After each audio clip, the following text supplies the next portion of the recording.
The Latin American Green Chamber of Commerce represents the U.S. Green Chamber of Commerce, which was founded in San Diego, California, back in 2008.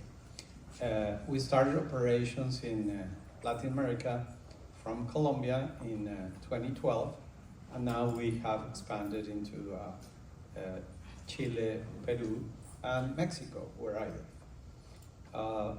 What we are about is facilitating access to green startups, to capital markets, and clean technologies. The way we do it is through capacity building activities, green network promotion, and projects that have impact on public policy. So let me give you a few examples of how this connects to the subject at hand, which is oceans and climate change. In the capacity building front, we've worked in Colombia with a handful of companies that are involved in aquaculture. Some of them are on the Pacific shoreline of Colombia, close to where the next COP16 on biodiversity will happen in Cali. And since we are a chamber, our focus, as I mentioned, is around developing the capacities of projects that originally tend to be on the scientific front. For instance, we've worked with universities whose labs have a technical expertise and whose members are slowly but surely getting into the market for funding, for bringing up people who can enhance their teams with people who understand finances and marketing, network. So this is what we've been doing with these aquaculture companies. They bring their own technical expertise, and what we provide is a way for them to start thinking like businesses. On the green networking front, one clear example has to do with a restaurant chain, also in Colombia. They go by the brand Wok. It's not the one that was quoted extensively on Van John's presentations. It's WOK. And what they've been doing over the past is building supply chains that bring into restaurants in Colombia's major cities ingredients that have been either grown or fished sustainably. One such example that I personally documented was the fishing operations by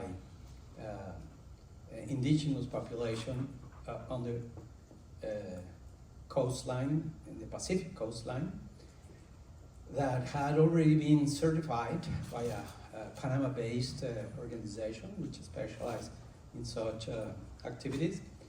And what we offered to them was a way to strengthen their membership and having them abide by the agreements that they have been certified on. Thirdly, an example of how we have supported projects that have an impact on public policy was funded by Triple GI, the Global Green Growth Institute. They are a multilateral organization based in Korea. And what they were looking for, as far as their stakeholders, was to make sure that the province's green business plan. The province's name is Nariño, in the southwest corner of Colombia, bordering with Ecuador. Built up institutional capacities and got a better coordination of the resources at hand. There was the Secretary of the Environment from the local governorship. There was also the Environmental Authority, which has a direct line of reporting to the central government Ministry of the Environment. And there were a set of universities and research institutions that had been collaborating over the years, but who lacked glue to make sure that the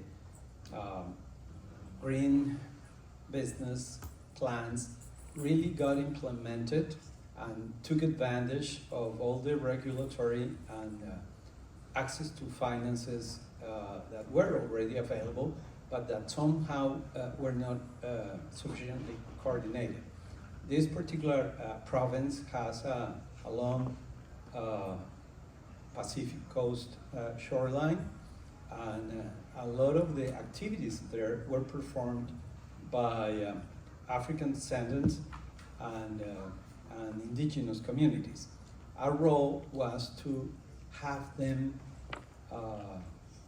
build up communication channels and team up in making sure those resources, both technical and financial and market-wise, were shared rather than keeping them as silos.